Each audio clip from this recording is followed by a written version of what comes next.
Sud Radio Berkov dans tous ses états. Le face-à-face. Justement, je vous le disais, nous sommes toujours avec Régis Le Sommier, grand reporter et auteur de La vérité du terrain, récit d'un reporter de guerre dans la collection Bouquins. Bonjour. Bonjour. Alors Régis Le Sommier, moi je voudrais rappeler que quand même le journalisme, c'est non seulement la plume dans la plaie d'Albert Londres, c'est non seulement les très grands reportages de François, au moment où Pierre Lazareff amenait Joseph Kessel, amenait Blaise Cendrars, Lucien Baudard et autres, c'est le journalisme de terrain. Je veux dire, c'est très très bien aussi de suivre le desk et de suivre l'AFP, c'est sympathique. Enfin, le vrai journalisme, rappelons-le toujours, c'est ce qu'on appelle le journalisme d'investigation, le journalisme de terrain, où, comme disait Nassim Nicolas Taleb, on joue sa peau. Pas spécialement physiquement, mais dans tous les sens du terme. Et je rappellerai simplement que quand Ernest Hemingway avait été envoyé par un journal à la guerre du Mexique. En 1925, il écrit à son ami Scott Fitzgerald, autre grand écrivain journaliste, et il disait viens Scott, tu vas voir, c'est la guerre au Mexique, mais c'est très très très excitant. Et si tu meurs, parce que moi aussi je peux mourir, on donnera ton cerveau à l'université de Princeton et ton foie à l'Oak Bar du Plaza. Et Régis Le Sommier, voilà, La vérité du terrain pour Match pendant plus de 20 ans. Vous continuez encore, mais vous avez arpenté énormément de pays, mais justement pour voir ce qui se passait, c'est-à-dire pour voir. Et je voudrais juste demander, parce que vous en parlez beaucoup dans ce livre, vraiment qui est très passionnant à lire, c'est un roman d'aventure, sauf que ce n'est pas un roman, tout est évidemment vrai et vérifié.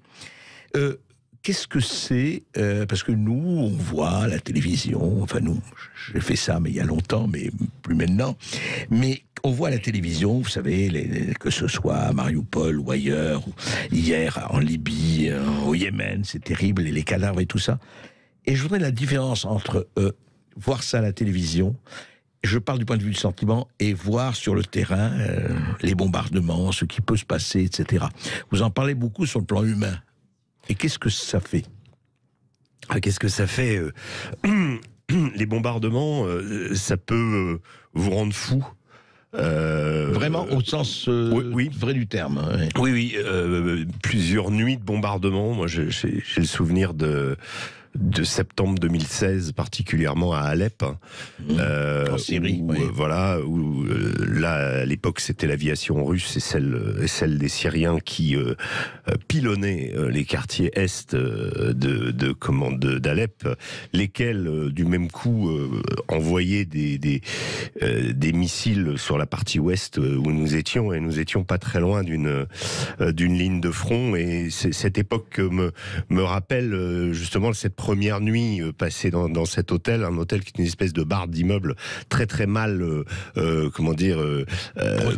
protégé en tout cas et qui a pendant la nuit été percuté par un projectile, et on s'est rendu compte qu'une partie des chambres, notamment à notre étage, avait disparu, avait été éventrée par ce projectile. Donc ça vous glace complètement, c'est-à-dire que vous attendez en fait le problème, c'est que quand c'est comme ça, les avions, on les entend arriver, et on les anticipe, et on sait que ça va être une détonation, que ça va être quelque chose d'extrêmement puissant, donc on l'anticipe, donc on ne peut pas dormir en fait.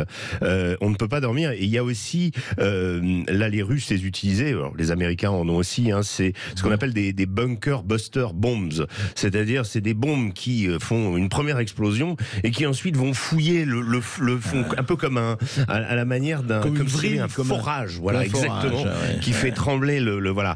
Donc ça, il y a une explosion après. Quoi, exactement, comme si c'est d'aller chercher dans le tréfonds les tunnels, en l'occurrence c'était les tunnels construits par les rebelles de la partie est et d'Alep, et ça m'a, voilà, je me souviens de ça. Je me souviens aussi évidemment des bombardements très proches aussi quand j'étais avec l'ISOF, c'est-à-dire la Golden Division à Mossoul, qui était à Mossoul en Irak. Voilà, exactement, pendant la reconquête de la partie ouest, où là par contre contre, oui, on était en première ligne avec ces forces spéciales irakiennes et tout était utilisé. C'est vraiment la plupart. Enfin, il y avait des RPG, donc des bazookas, il y avait des mortiers, il y avait des kalachnikovs, évidemment, il y avait tout type d'armement avait été utilisé, y compris l'aviation. Et l'aviation frappait parfois des premières lignes de l'État islamique qui étaient très proches de nous, ce qui fait que on se prenait les projections et on était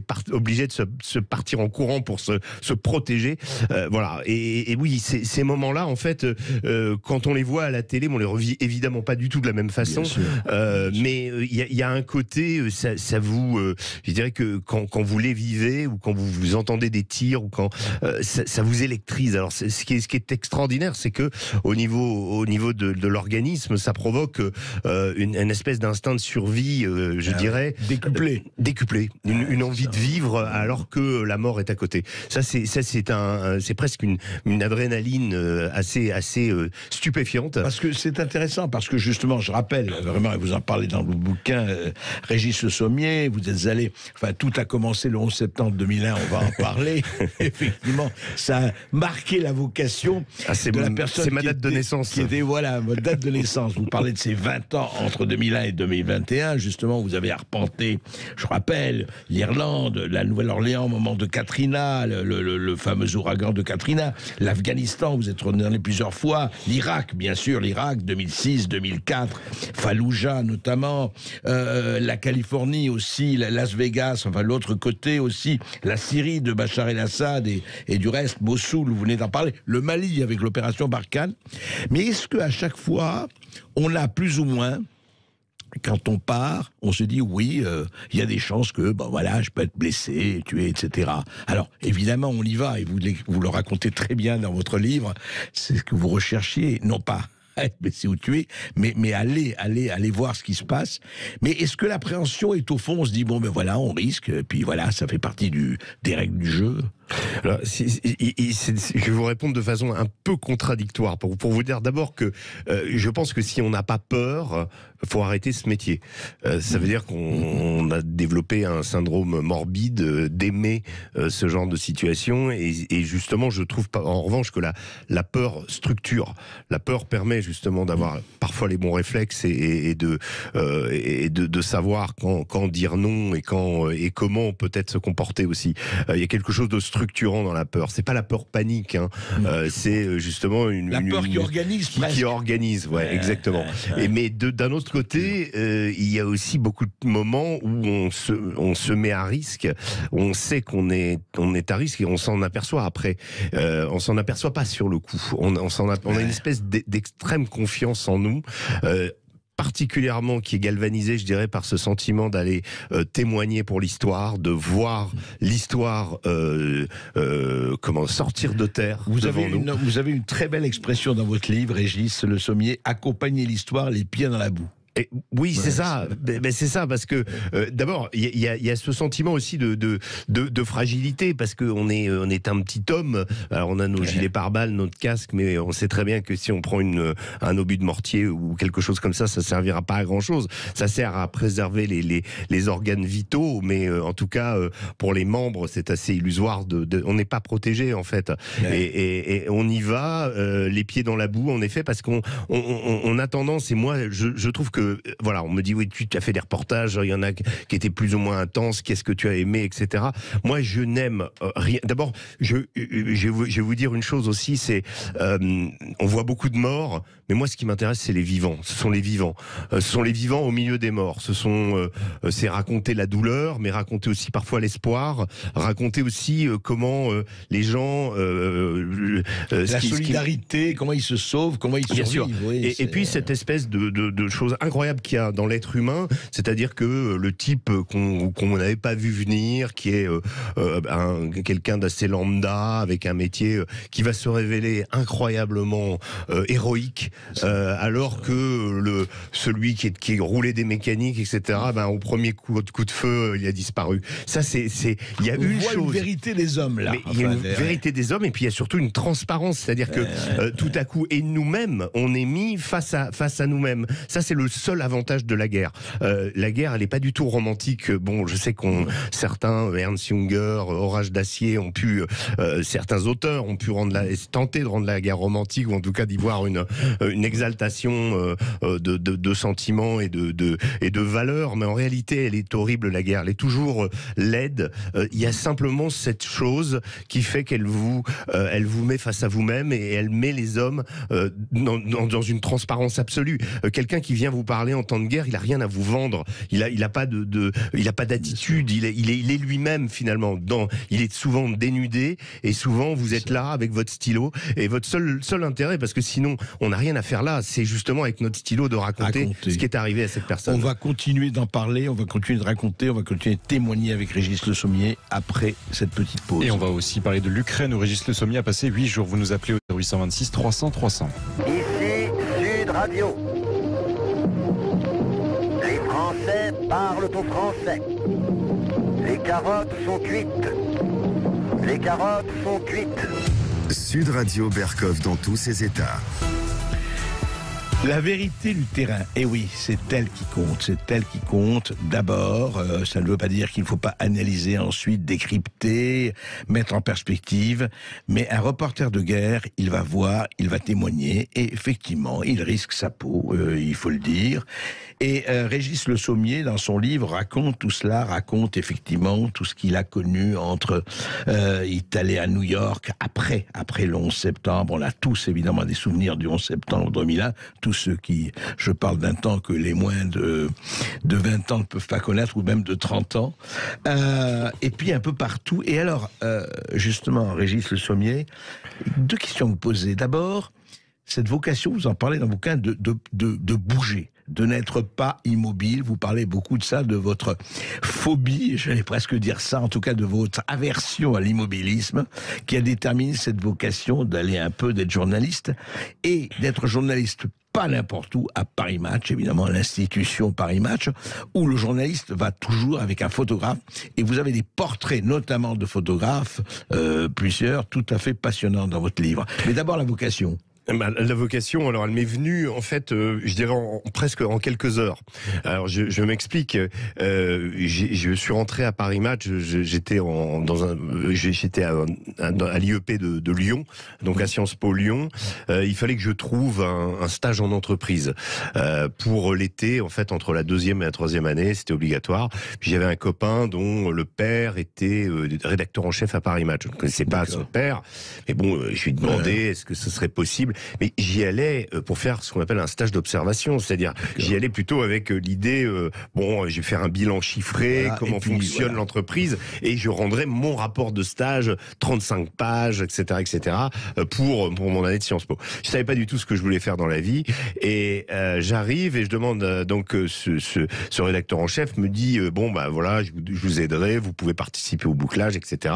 Mais vous n'êtes pas obligé, mais je me souviens de cette phrase, de venir tous les jours. Et je lui dis écoutez, quitte à être en stage, est-ce que je peux me rendre utile et faire quelque chose? Il me dit vous voulez faire quelque chose? Très bien. Donc il m'a, ce rédacteur en chef s'appelle Patrick Mahé, qui est aujourd'hui directeur de Paris Match, et Patrick Mahé m'a installé sur une chaise devant une machine AFP où les dépêches sortaient par rouleau. Donc il y avait une feuille rose, une feuille bleue et une feuille blanche. Il fallait en donner une au rédacteur en chef qui s'appelait Michel Sola, qui était le numéro 2 de la rédaction après Roger Théron. Il fallait en donner à Patrick Jarnoux aux infos, à Didier Rapeau à la photo. Enfin voilà, il y avait 3. Ma tâche, elle était ça. Et puis derrière, il y avait toujours quelqu'un qui repassait pour voir si j'avais pas laissé tomber une dépêche ultra importante. J'étais totalement novice, mais on me faisait un peu confiance. Et c'est comme ça que ça a commencé. Mais donc j'ai continué à faire ça et j'écoutais les reporters, j'écoutais, et ce qui m'impressionnait, et tout à coup, je me souviens de reporters qui venaient d'avoir couvert les Balkans ou la Tchétchénie, on les voyait arriver. Certains étaient même pas sortis de l'avion, qui venaient directement au journal pour le bouclage dans le jus. Ils n'avaient pas pris de douche, rien du tout. Dans le battle dress, presque. Et il y avait pour eux, et ça a toujours été le cas à Paris Match, une forme de sas de décompression. C'est-à-dire qu'ils racontaient ce qu'ils avaient fait, les autres écoutaient, échangeaient des infos pour ceux qui avaient été dans les même coin ou qui avaient fait eux aussi du reportage.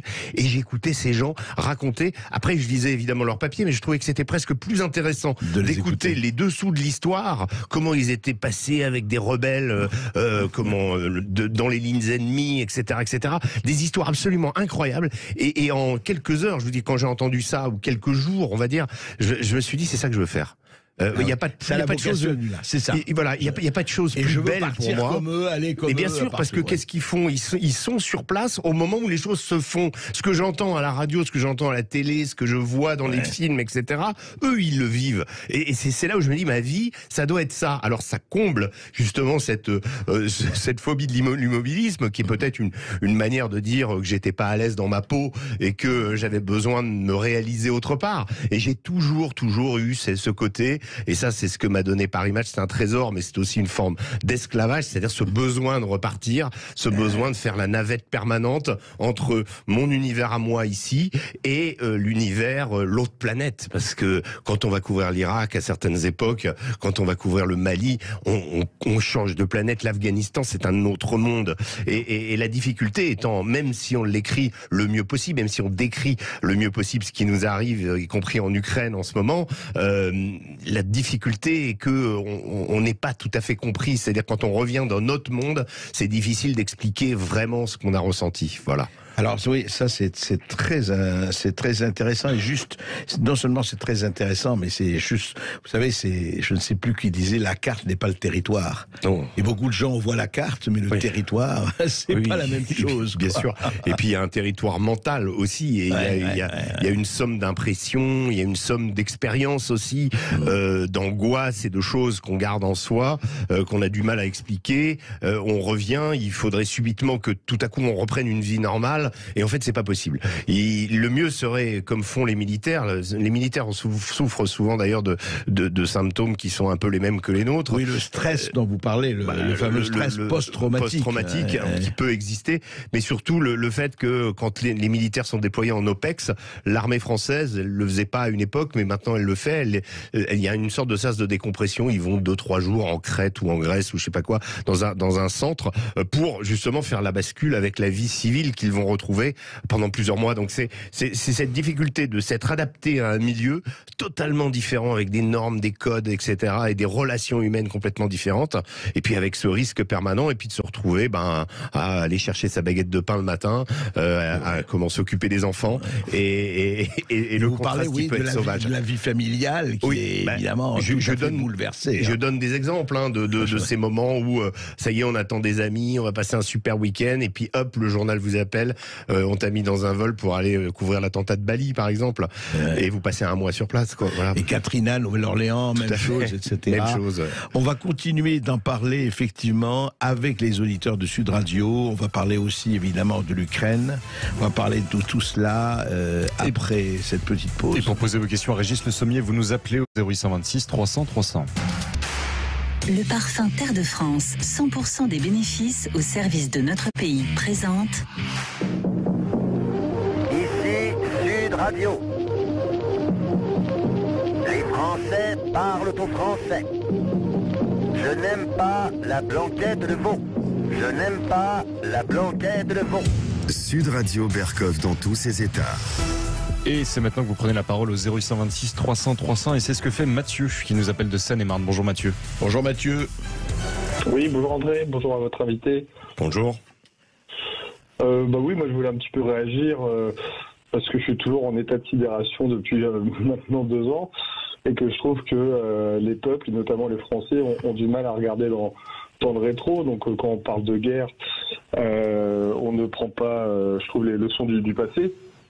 Et que malheureusement on est un peu endoctriné, programmé à avoir, comme disait George Orwell, le ministère de la vérité, alors que malheureusement c'est beaucoup plus compliqué que ça. Ouais. Et que malheureusement on est un petit peu dans un système qui nous pousse à avoir que des bonnes intentions, alors que finalement c'est beaucoup plus compliqué, et que les gens ne veulent que du paraître, et malheureusement ne sont pas capables d'aller en profondeur sur le sujet. Mathieu, vous parlez de quoi? Des politiques? Vous parlez de quoi là? Ou que les gens ne veulent pas voir ces guerres? Enfin, c'est quoi je veux dire, ce que vous voulez dire par là, c'est quoi? C'est qu'on est en fait dans la non-information trop souvent ou la désinformation, c'est ça? Bah oui, je trouve aussi. Prenez l'exemple de l'Ukraine. Malheureusement, quand on parle du régime Azov, il y a quoi de se poser des questions. Regardez la Seconde Guerre mondiale, malheureusement, j'ai pas les noms en tête, mais vous savez bien qu'il y a eu, via l'opération Paperclip, des scientifiques et des dirigeants nazis qui, au final, se sont retrouvés à la tête de l'OTAN. Dans l'organisation par les Américains. Mais alors justement, Mathieu, ça me permet, simplement pour résumer, ça me permet d'interroger, c'est intéressant, Régis Le Sommier, qui travaille notamment, effectivement, pour la télévision et pour le Figaro Magazine notamment, et vous venez de faire, Régis, un reportage en Ukraine, justement, sur les volontaires français qui sont allés se battre. Et vous avez eu quand même cette phrase, justement, sur CNews, je la répète, vous dites « J'avais l'impression d'être avec les brigades internationales et in fine, je me retrouve avec le Pentagone ». Expliquez un peu, qu'est-ce que vous avez ressenti justement pendant vous venez de le faire il y a quelques semaines, donc. Voilà. Alors c'est un reportage c'est une synthèse de ce qui s'est passé à la fin de ce reportage, en fait, que j'ai voulu exprimer. C'est-à-dire que j'ai suivi des volontaires français, 3 volontaires français, qui me semblaient avaient un profil intéressant parce que 2 d'entre eux notamment s'étaient rencontrés en Syrie, chez les Kurdes, et avaient tous les 2 une expérience militaire, l'un ayant été blessé au combat contre Daesh, donc c'était des gens chevronnés. De Kobané et tout ça, enfin c'est ça, ouais. Voilà, alors c'était pas exactement ces offensives, mais ça a été toutes les offensives. Il y en a un qui a combattu donc en Irak et en Syrie, donc ils ont eu cette expérience, ils se sont rencontrés. D'ailleurs, j'ai appris que les Kurdes avaient une académie militaire justement dans lesquelles étaient admis les volontaires étrangers. Et il y a tout un tas d'individus comme ça qui se reconnaissent comme internationalistes ou comme on va dire brigadistes, un petit peu à la manière de la guerre d'Espagne. Donc c'est pour ça que je trouvais que cette guerre d'Ukraine, d'ailleurs, elle commençait, j'étais dans la ville d'Odessa. Dans la ville d'Odessa, et la ville d'Odessa, il faisait un temps magnifique. Le soir, il y avait les alertes. On voyait les missiles qui passaient. On a des traits rouges dans le ciel. Et la journée, c'était un temps splendide. Il faisait 20 degrés. Et ça m'a rappelé la phrase de Martha Gellhorn, qui était la femme d'Ernest Hemingway, correspondante de Time Magazine pendant la guerre d'Espagne, et qui décrivait Barcelone. Et elle a eu cette phrase pour Barcelone. Elle disait à Barcelone, il faisait un temps idéal pour les bombardements. C'est exactement ce qu'on ressent quand on est en Ukraine, c'est-à-dire qu'il y a une sorte on retient son souffle, la ville retient son souffle, mais elle continue à vivre malgré tout, mais elle retient son souffle. Et donc, on était donc avec ces volontaires à discuter de tout ça et à vivre dans cette espèce de pas de joie, parce que c'est pas de la joie, mais il y a quand même une atmosphère. Exactement, l'idée d'aller rejoindre des combattants sur le front. Donc on avait des contacts, ça se passe sur les réseaux sociaux, chacun se reconnaît, chacun appartient à des groupes. Il y a des groupes anarchistes, par exemple, qui combattent côté ukrainien. Il y a Azov, certes, donc qui est plus connoté d'extrême droite, mais il y a aussi des groupes anarchistes. Donc il y a une sorte d'auberge espagnole, si on peut dire, au niveau des combattants. On a croisé un Suédois, on a croisé un Anglais, enfin bref, voilà. Et tous ces gens-là viennent aider ou se rendre utiles, en tout cas apporter leur expérience militaire. Ce qui s'est passé, c'est que on a in fine suivi nos combattants pour aller se faire enregistrer à la Légion ukrainienne, donc dans la ville de Yavoriv, qui se trouve à peu près à une centaine de kilomètres au sud-ouest de Lviv. Donc Lviv, c'est la ville des réfugiés, et Yavoriv, c'est là où les internationaux viennent s'enregistrer. Et donc ça a été bombardé par les Russes, donc il y a tout un tas de précautions à prendre pour que ça recommence pas, etc. Et on arrive sur place, et là, on nous dit attendez, donc on est 5, donc il y a nos 3 volontaires, mon photographe et moi, et débarque en voiture un grand type habillé tout en gris avec un béret commando qui s'adresse à nous, qui vient nous voir avec un accent que moi je reconnais puisque j'ai passé beaucoup de temps aux États-Unis, j'ai une femme américaine, un accent de la côte ouest, et qui nous dit voilà, je suis instructeur, ici c'est moi qui commande. Je suis en charge de filtrer, de sélectionner les volontaires. Il y a eu trop de volontaires de type louche, de type qui n'avaient rien à faire ici. Maintenant, c'est comme ça, c'est moi qui commande, et vous allez faire ça. Ils nous demandent d'enlever nos puces, nos cartes SIM internationales de nos portables. Enfin, donc voilà. Mais il nous prend pour des volontaires. Hein. Et ensuite, après, quand on lui a dit qu'on était des journalistes, il nous a intimé l'ordre de dégager immédiatement. Mais on a compris que c'était lui qui était en charge. On l'a vu interagir avec d'autres, des officiers ukrainiens qui étaient là, qui le regardaient, qui savaient pas trop quoi dire. C'était lui qui donnait les ordres. Qui commandait, mais complètement. Alors après, ce n'était pas quelqu'un d'officiel. Quand je dis le Pentagone, c'est un peu caricatural. Il m'a donné son nom. J'ai été voir. C'était un vétéran de la guerre d'Irak. C'est un type qui a donc eu de l'expérience militaire, qui vient prodiguer en Ukraine. Mais bon, voilà, je suis tombé nez à nez avec un citoyen américain qui encadre les volontaires étrangers. C'est juste ça. Je ne dis pas que les Américains, j'ai la preuve que les Américains encadrent la guerre, mais en tout cas, de mon expérience, c'est ce que j'ai vu. Donc les brigades internationales, oui, à un côté, mais in fine, c'est le filtre, c'est les Américains. Et une chose aussi, je voudrais, Mathieu notre auditeur ne l'a pas évoqué, mais là aussi, il y a eu quand même un incident donc, que vous rapportez, et c'est intéressant par rapport à ce qui se passe aujourd'hui, y compris en France intramuros, c'est justement le côté étiquette, saut de la famille et compagnie. On vous a beaucoup reproché d'avoir interviewé Bachar el-Assad. Comment vous allez voir un dictateur? C'est-à-dire que quand on est en guerre, on ne va voir un camp et on ne va pas voir l'autre. C'est ça, Régis Le Sommier? C'est quand même bizarre. Hein. C'est toujours le problème. Malheureusement, c'est une dérive.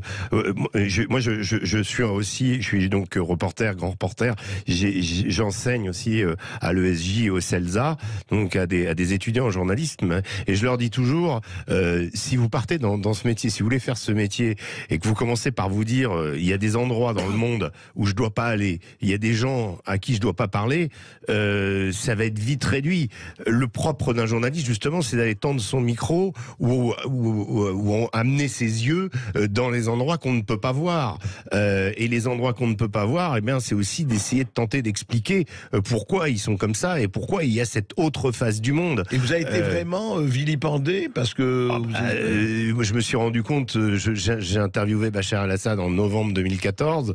Immédiatement, je me suis pris un scud par Laurent Fabius lui-même, ministre des Affaires étrangères, parce que j'ai compris que c'était pas le fait que les propos de Bachar étaient condamnables, tout le monde pouvait commenter dessus, mais que c'était le fait d'avoir été l'interviewé. C'est-à-dire que je me prenais des reproches pour simplement avoir fait mon métier, ce que j'estime être mon métier. Et j'ai dit à l'époque, si pendant la guerre, pendant la bataille de Stalingrad, on m'avait donné l'occasion d'aller passer ne serait-ce qu'une 24 heures avec Staline, ou même avec Hitler pendant la bataille de Berlin, ou je ne sais quoi, c'est évident que le propre d'un journaliste, c'est de témoigner. Interviewer n'est pas approuvé. Mais pas du tout. Et puis en plus, mes questions étaient absolument impitoyables envers Bachar. Je lui demandais en particulier, je dis, il y a 3 millions de Syriens qui sont en dehors de Syrie, vous désignez vos ennemis comme des terroristes. Pensez-vous que ces 3 millions de Syriens qui ont quitté le pays sous l'effet de vos bombes sont tous des terroristes? Enfin voilà, je lui ai demandé s'il avait peur de finir comme Saddam Hussein et comme Kadhafi. Enfin, c'est pas des questions faciles à poser, et j'ai été extrêmement surpris à l'époque de voir qu'en fait le fait d'avoir déclenché, enfin en tout cas d'avoir fait cette interview, le principe même de l'interview était mis en cause. Et c'est là où c'est proprement dérangeant, parce que voilà, nous on n'a pas souvent, comme je disais dans une première partie, on est souvent assez fragile. On a notre rédaction derrière nous, mais on sent qu'il y a des intérêts tellement énormes derrière, et on se sent parfois un petit peu seul, quoi. Rappelons que la même personne qui vous avait vilipendé notamment avait dit que le Front al-Nosra faisait du bon travail. Alors, oui, voilà. Non mais bon, après c'est des erreurs de jugement, et je trouve que il y a un vrai problème globalement avec les hommes politiques français, leur connaissance du Moyen-Orient, du djihadisme et plein de choses. Je pense qu'il y a une vraie remise à niveau à faire. Le monde aujourd'hui est violent, le monde demande de la compréhension. Il peut pas simplement se diviser entre bons et méchants. Il faut être conscient des problèmes de fond. Il faut avoir une perspective historique, mettre parfois les choses en culture, prendre recul, évidemment un peu de culture. Et parfois, vous voyez, hein, vous êtes sur des plateaux de télé, vous avez des hommes politiques ou des femmes politiques, et et bon, il y a un manque de niveau assez effrayant. cruel. Ouais. Eh bien justement, Marie, vous souhaitiez réagir, vous nous appelez des Landes. Bonjour Marie. Oui, bonjour Marie. Bonjour Monsieur Régis Le Sommier, bonjour Monsieur Bercoff. Bonjour madame. Alors bon, de toute façon, pour répondre à ce que vous venez de dire, c'est pas qu'ils sont pas au courant, ce sont des partis pris, puis c'est tout, ils ont leur opinion, puis voilà, ils la défendent. Non, alors ce que je voulais vous demander, c'est ce que vous pensez à l'heure actuelle de l'attitude des États-Unis par rapport à ce qui se passe en Ukraine. Bon, parce qu'ils sont là comme un aiguillon pour moi, hein, avec Monsieur Zelensky, et tout ce qu'ils proposent, arrêt du pétrole, arrêt du gaz, etc., c'est un affaiblissement complet pour l'industrie, pour le poumon économique européen. Bien sûr, ça touchera la Russie, mais bon, elle ira ailleurs. Et donc, ils sont là.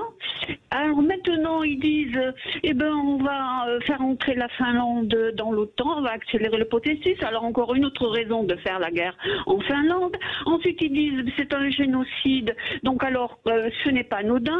Ça veut dire que s'ils poussent l'international à reconnaître la Russie comme génocide, ça interdira toute relation économique, toute entreprise française, italienne, Allemagne en Russie, ce sera fini, ce sera un blocus complet. Alors leur intérêt à eux, ils sont pas partie prenante. Ils vendent des armes, ça, bon, d'accord. Ils vendent des armes nous aussi, aux pays européens, nous aussi. Non, mais aux pays européens quand on les attaque. Oui. Mais eux, ils ne sont pas partie prenante dans cette guerre, parce que eux au contraire ils se frottent, j'ai l'impression qu'ils se frottent les mains.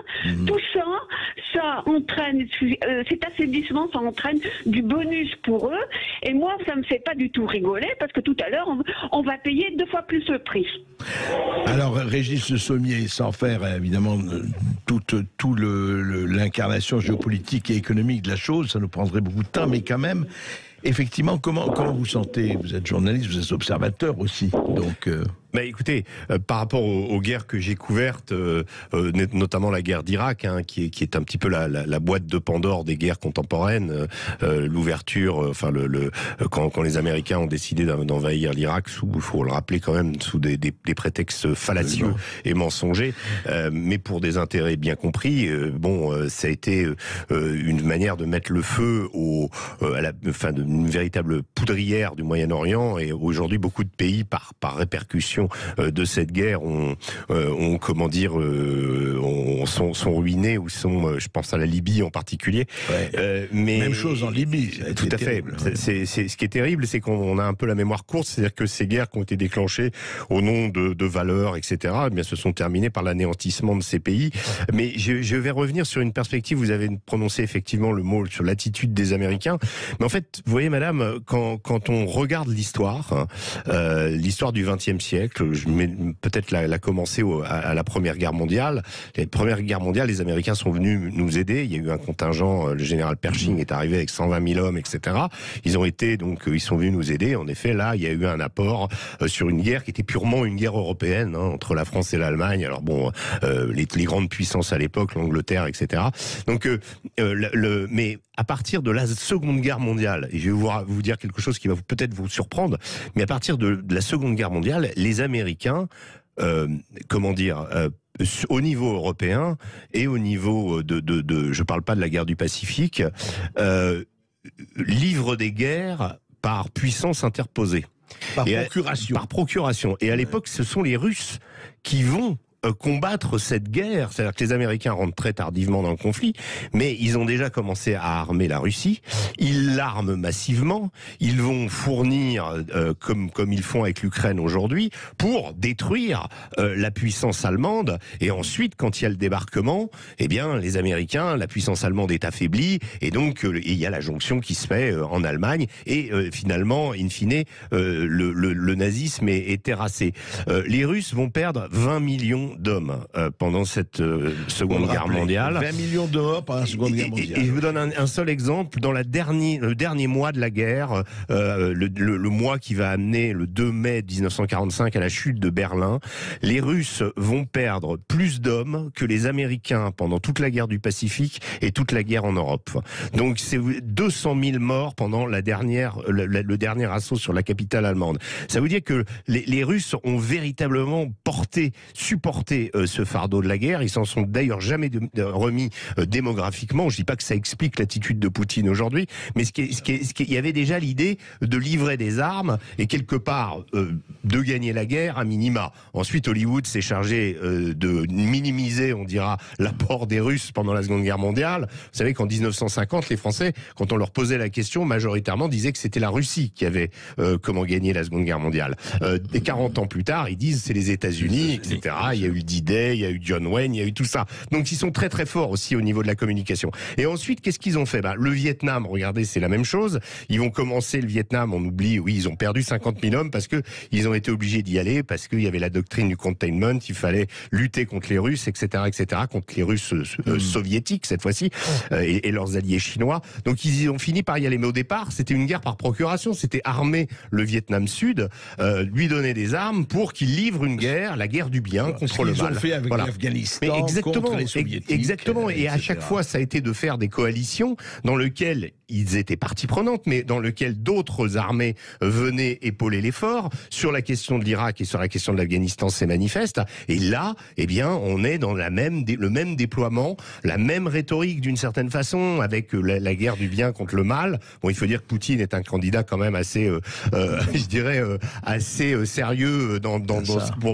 assez désireux de prendre ce rôle du grand méchant, mais que les Américains dans cette histoire sont absolument pas blanc-bleu, qu'ils ont commencé à instruire et à armer l'armée ukrainienne depuis 2014. Donc on est quand même dans du haut vol, d'un affrontement. Je dirais que globalement, si vous voulez, pour la guerre d'Ukraine, si on peut prendre des images, Poutine, lui, avec son obsession de démilitariser l'Ukraine ou de la dénazifier, vit le dernier épisode de la Seconde Guerre mondiale. Il a toujours l'impression de lutter contre des nazis à ses portes. Et puis les Américains, eux, vivent le dernier épisode de la guerre froide. Parce que, voilà, ils sont en train de livrer leur dernier combat, ou la fin, pense-t-il, jusqu'à abattre la Russie. Donc on en est là, un petit peu. Avec quand même, Régis, juste un mot, l'Europe comme en partie d'un don de la farce, enfin une partie de l'Europe, puisqu'ils nous vendent leur gaz de schiste, les Américains. Les guerres américaines, plus cher. Les guerres américaines depuis la guerre civile américaine ne se passent jamais sur leur sol. Voilà, elles se passent toujours à l'étranger, à travers des. Vous savez, à chaque fois, regardez Chiang Kai-shek. Parfois, ils se plantent complètement. Chiang Kai-shek, ils ont misé sur la Chine libre. Ils n'ont pas vu Mao arriver. Chalabi leur avait vendu une libération de l'Irak. Ahmed Chalabi, ça devait être en 3 semaines, vous serez la démocratie. Bon, ça a duré 10 ans, ça a été épouvantable. Ils ont perdu un fric incroyable.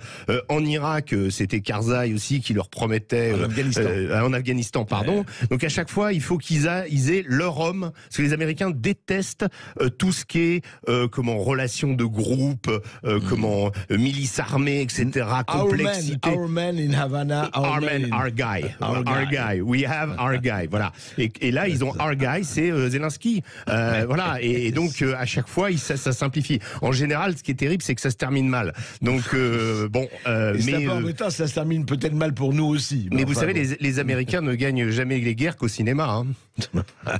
N'exagérons pas. Là, vous exagérez un peu, mon chéri. On se retrouve dans un instant. Vous continuez à nous appeler au 0826 300 300. À tout de suite. Sud Radio. Les Français parlent au français. Les carottes sont cuites. Les carottes sont cuites. Sud Radio Berkov dans tous ses états. Et dans tous nos états, effectivement, avec Régis Le Sommier, La vérité du terrain. Je voudrais qu'on revienne, parce qu'il y a vraiment beaucoup de choses à dire. Encore une fois, ce livre, lisez-le, parce qu'il vous fait voyager. Il vous, comme disait Blaise Cendrars à Pierre Lazareff, justement, il vous fait voyager dans un univers qui n'est pas un univers de fiction, qui est un univers tout à fait réel. Et dans cet univers, justement, vous parlez beaucoup aussi des relations humaines, de la chalume. La chalume, c'est la chaleur humaine, selon le dramaturge Arthur Adamov. J'aime beaucoup la chalume. Et vous parlez beaucoup des photographes avec qui vous êtes partis, parce que vous étiez en binôme, bien sûr, match oblige. Donc, un journaliste, vous, un reporter et un photographe. Et comment ça se passe, cette relation, justement ? Alors, c'est quand on part, enfin dans le concept Paris Match, qui n'est pas le même concept pour tous les journaux, hein, tous les magazines, mais il y a bien souvent il y a une idée on part, c'est le photographe et le Et prioritaire presque, enfin. il est prioritaire. Hein, à un moment, je parle de la bataille de Mossoul où le colonel qui dirige la colonne vient nous voir et nous dit il y a qu'une seule place, et je suis avec Alvaro Canovas.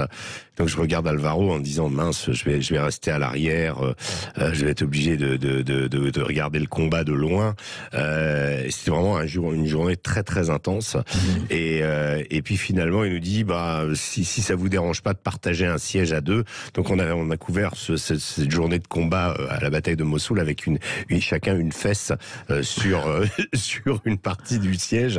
Donc mais bon, donc parfois il y a des décisions à prendre, et la priorité est toujours à la photographie. Même on pense toujours à la fameuse double page d'ouverture qui va être puissante, qui va incarner l'histoire et qui va au moment où on la voit, on comprend ce qui se passe et on rentre dans l'histoire, et après il y a le texte. Le visuel doit montrer la double d'ouverture. Voilà, c'est comme ça qu'on l'appelle. Donc il va falloir y penser. On se dit merde, est-ce que j'ai une double, etc., etc. Donc on est sans cesse, ce dialogue existe. Il y a aussi après on se protège l'un et l'autre quand il peut y avoir des choses qui se passent autour de nous, et le photographe étant souvent obsédé par son appareil, son cadre, sa lumière, etc. Et nous on va regarder, et parfois il m'est arrivé de dire attends, il y a un truc qui se passe là, il faut qu'on parte. Voilà. Donc on est un peu et c'est vraiment une relation de complicité extrême. Il faut bien s'entendre avec son photographe. Hein. Moi j'en ai connu plusieurs, donc là je t'écris mon amitié pour le photographe américain Chris Andros, qui m'a véritablement amené à la guerre, qui m'a fait découvrir l'Irak, l'Afghanistan, et qui est décédé tragiquement en Libye en 2011 à Misrata. Alvaro Canovas, avec qui j'ai beaucoup travaillé aussi à Paris Match. Véronique de Vigry aussi, qui est avec qui j'ai vraiment arpenté la planète, l'Afghanistan, la Libye, le Brésil pendant le Covid justement. Voilà, c'est vraiment des relations très fortes. Noël Kidu aussi, avec qui j'ai fait la Syrie et avec qui j'étais récemment en Ukraine. Il faut bien s'entendre. En fait, avec un photographe, c'est un dialogue, interrompu. C'est-à-dire qu'on se revoit à l'aéroport la fois d'après, et le dialogue redémarre comme s'il n'avait jamais cessé. Avec nos habitudes.